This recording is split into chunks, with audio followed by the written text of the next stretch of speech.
Antes do vídeo, eu quero te apresentar um projeto muito interessante aqui de quadrinho independente e nacional. O Forjado na Guerra, a Retaliação Cruel. A HQ de ficção científica vem com muita violência e muito sangue, onde num planeta devastado, pessoas boas e famílias humildes precisam sobreviver e lutar contra milícias cheias de criminosos procurados por toda a galáxia. E a trama vai abordar muitos conflitos, tragédias e consequências causadas pela vingança. A ideia é que isso seja só o começo de uma história muito maior que pode ser expandida por inúmeras edições mostrando impérios intergalácticos e guerras espaciais. Então para isso, tá rolando uma campanha no Catarse para que o quadrinho possa ser financiado e você pode ajudar. E claro que além de fazer a história acontecer, você recebe várias recompensas, como 20 apoiadores que podem pedir artes originais e exclusivas, ou até mesmo fazer pedidos para o desenhista. Por isso, dá uma olhada no link aqui na descrição para saber mais sobre o projeto, para conhecer todas as recompensas e apoiar a realização de grandes projetos de quadrinhos nacionais.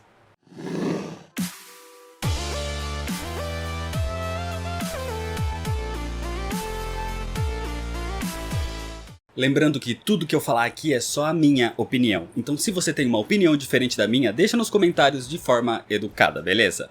E esse vídeo vai ter spoilers, então se você ainda não assistiu a série e vai continuar aqui, é por sua própria conta e risco. Depois de WandaVision, Falcão e o Soldado Invernal é a segunda série oficial da Disney Plus que se encaixa fortemente em todo o MCU. E a proposta é totalmente outra, mas a intenção no final acaba sendo a mesma, a de preparação e de transformação dos personagens para o que vem a seguir. A ideia geral aqui é que arcos se fecham, e em Falcão e o Soldado Invernal isso é muito presente. Pontas abertas no primeiro episódio se fecham completamente no último e causam uma transformação nos personagens e até no status quo desse universo. A série ao todo tem 6 episódios, o que eu achei um bom número, porque não deixa tanto espaço para assuntos se arrastarem. O primeiro episódio, na verdade a primeira cena, tem um ponto extremamente positivo, mas ao mesmo tempo muito negativo. A cena é totalmente voltada para a ação, onde o Falcão voa no meio do que parece ser um canyon ou algo do tipo, e tá indo atrás de um helicóptero com vilões. A cena é maravilhosa, uma das melhores da série inteira, e é cheia de ação, só que aí que mora o perigo, porque além de todo o marketing ter vendido a série como uma série de pura ação, essa primeira cena dá esse tom de que a série vai seguir esse molde mais frenético, e na verdade não é bem assim.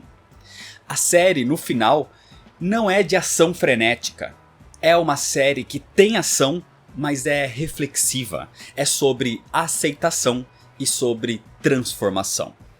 Então quando ela começa com uma cena ativa tão maravilhosa e logo em seguida ela se acalma e mantém um clima mais morno, isso pode parecer algo ruim, pode parecer que a série é fraca ou não empolga, mas não é bem assim.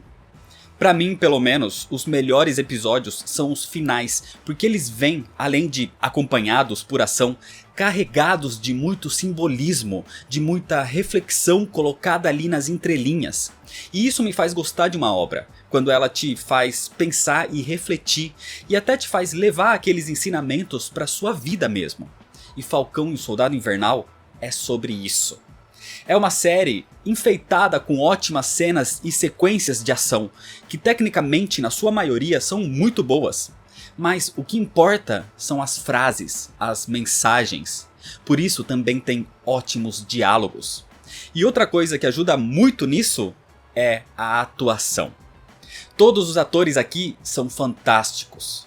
O nível de qualidade nesse quesito é absurdo. A gente já conhecia o Bucky e o Sam e já gostava deles dos filmes anteriores, mas aqui o carisma deles é levado para outro nível. A Sharon, por mais que tenha atitudes questionáveis, faz com que você tenha apego por causa da atuação dela também. E o John Walker então nem se fala. A atuação de um homem perturbado, que não é um herói nem um vilão, foi feita numa extrema qualidade e trouxe toda uma camada para a trama como um todo. Mas em quesito de carisma, ninguém ganha do Barão Zemo, né? O ator é extremamente carismático e fez o público torcer por um vilão. E claro que muito disso é por ele ser um ótimo dançarino também. Eu só acho, particularmente, que o personagem foi subaproveitado mais uma vez. Ele acabou se tornando só uma muleta no roteiro para levar os personagens de um ponto A até um ponto B. E até mesmo com as ações finais dele, mesmo preso, a gente vê que ele tem muito mais potencial do que isso. Inclusive, o ponto negativo pra mim na série, que ficou muito evidente no meio dos episódios, foi exatamente esses recursos de roteiro. As cordinhas do roteiro movimentando a trama são bem grossas em vários momentos, e você claramente vê o roteiro agindo e levando os personagens pela história, e isso é ruim. Toda história deve ser contada por ela mesma. A trama deve andar de forma verossímil, de uma forma que você acredita que aquilo seja possível. Um roteiro bem escrito e uma trama bem contada ganham vida própria. Então quando personagens fazem coisas que obviamente vão dar errado, ou que vão levar a conflitos, ou que vão criar situações óbvias, coisas que eles não fariam, isso é o roteiro agindo. E quando você percebe que o roteiro tá agindo dessa forma forçada, te forçando a ir por uma narrativa irreal dentro daquele contexto, isso é uma falha de roteiro. Toda a sequência da ida até Madripoor, por exemplo, a maioria dos eventos lá, os eventos na volta, as escapadas do Zemo, das Dora Milaje, tudo isso parece irreal nesse contexto.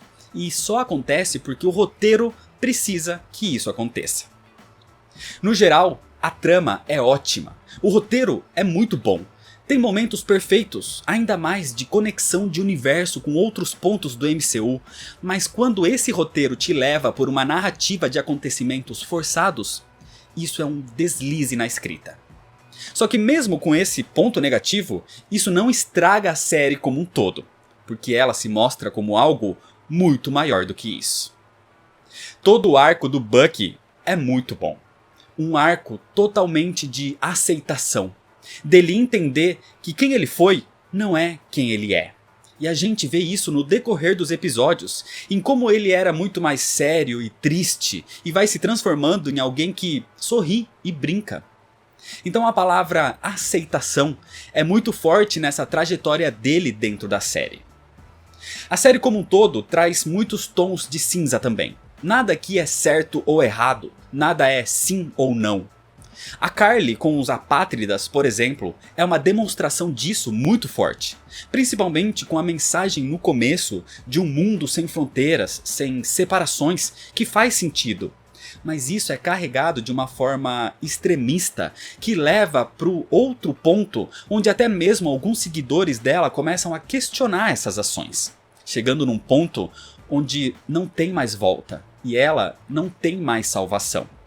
E ela acaba sendo um contraponto pro John Walker, que também é um extremista no sentido do poder, principalmente o poder que sobe a cabeça. Mas no fim, ele consegue perceber isso e ainda consegue uma salvação. Ele consegue ter a tempo um lugar correto onde deve ficar com os seus ideais. E esse lugar não é o posto de Capitão América, e sim o posto de agente americano. Mas uma das discussões mais interessantes que ele trouxe é que John Walker realmente é o Capitão América. Quando ele diz isso para os governantes, quando está sendo deposto, ele tem razão. Ele é o Capitão América que a América criou. As ações dele são ações do governo. Os atos extremistas foram ensinados assim por eles próprios. E se não tivesse gente vendo esses atos, estaria tudo bem. Porque o próprio governo faz isso, dá uma carteirada, faz uma ligação e muda tudo quando quer, como quer. Essa é a América real. E o Capitão América do John Walker é realmente o capitão que representa essa América quebrada. Mas não é esse herói que o mundo precisa. O mundo precisa de um Capitão América que vai inspirar as pessoas a seguir o lado correto e não ser alguém que vai replicar os atos de violência da sua sociedade ou do seu governo. É alguém que tá ali para mudar isso. E é por isso que Sam Wilson é o homem perfeito pro manto. Se a palavra pro arco do Bucky é aceitação, pro Sam, além da aceitação, a palavra aqui é transformação. E o Sam é alguém que consegue não só transformar a si próprio, como a todos à sua volta. A transformação no pensamento e personalidade machucada do Isaiah Bradley é grandioso. A transformação dele próprio em como, no primeiro episódio, ele quis dar uma carteirada para conseguir arrumar o barco da família, e depois só conseguindo isso com a união das pessoas daquele lugar. E principalmente a transformação na visão das pessoas sobre questões importantíssimas. Isso em vários momentos, mas com um enorme destaque para o discurso final. Inclusive, é a mesma ideia de que não é com uma carteirada que os senadores e governadores vão arrumar qualquer coisa. É com a união das pessoas, seja união de pessoas de outros países ou de outras etnias. As fronteiras fechadas ou a segregação não ajuda ninguém. É com a união das pessoas que elas conseguem restaurar um barco, por exemplo. É com essa união e a busca pelo bem comum que evita a existência de outras Carlys pelo mundo. A luta do Sam não é por ele, é por todos. É pelo bem geral. É por pessoas como o Isaiah. E essa luta não vai ser abalada, por mais que ele apanhe. Por mais que ele seja um homem negro usando estrelas e listras, e que nesse exato momento tenha pessoas julgando ele exatamente por isso. Por tudo isso, Sam percebe e aceita finalmente o escudo. Porque não é o escudo que faz o homem por trás dele, é o contrário. E assim ele se transforma de forma perfeita no novo Capitão América, que o mundo precisa. Ele é um Capitão América único. Ele não luta igual Steve lutava. Ele tem toda a sua nova tecnologia, tem o seu estilo próprio. Ele não é uma cópia ou substituição de Steve Rogers. Ele é um novo Capitão América. Por isso, toda essa jornada de aceitação e transformação, para mim, encerra a série de forma muito satisfatória. Por mais que não seja uma série que te deixa eufórico o tempo todo, que te deixa ansioso o tempo todo, ela te faz pensar, refletir e te entrega todas as pontas fechadas, abrindo novos pontinhos ali pro que vem pela frente. Esses pontinhos, pra mim, já teorizando aqui, podem ser a criação dos Thunderbolts pela Condessa Valentina, já tendo em vista ali o agente americano e até o Barão Zemo. E com a cena pós-crédito do último episódio envolvendo a Sharon Carter, me leva a pensar muito no Império Secreto. Não a saga de 2017, mas a original de 1974. Onde o Capitão América luta contra inimigos que estão indo contra o governo do país. E na verdade esses inimigos estão dentro do próprio governo do país. Como é mais ou menos o status que a Sharon fica no final. Então eu não duvido que o já confirmado quarto filme do Capitão América tenha o subtítulo de Império Secreto. Falcão e o Soldado Invernal têm o título nessa ordem por um motivo. É a transformação de Sam Wilson. A entrega do escudo não fez dele o Capitão América imediatamente, mas toda essa aceitação fez. Pro Bucky, a sua aceitação foi necessária, mas ainda não chegou no seu momento de transformação. Por isso é totalmente perfeita a alteração do título no final para Capitão América e o Soldado Invernal. Ah, e outra coisa perfeita, para não passar batido, é o novo uniforme de capitão do Sam, que é idêntico aos quadrinhos. Falcão e o Soldado Invernal é uma série importante, essencial para o momento de vida atual da nossa sociedade. Traz sim em destaque mensagens políticas, mensagens sobre segregação, sobre racismo, sobre representatividade. São mensagens importantes na nossa vida e que a Marvel apresenta aqui nas suas obras de forma perfeita. E isso não é de agora, isso vem desde a criação da editora. A Marvel sempre abordou temas atuais e sociais, porque a Marvel sabe que no fundo, ser um herói não é só usar um uniforme e bater em vilão. Ser herói é muito mais do que isso. É te mostrar o que é certo. É te transformar e te abrir os olhos para o que realmente importa. Para o que realmente o mundo é. E para o que realmente ele poderia e deveria ser.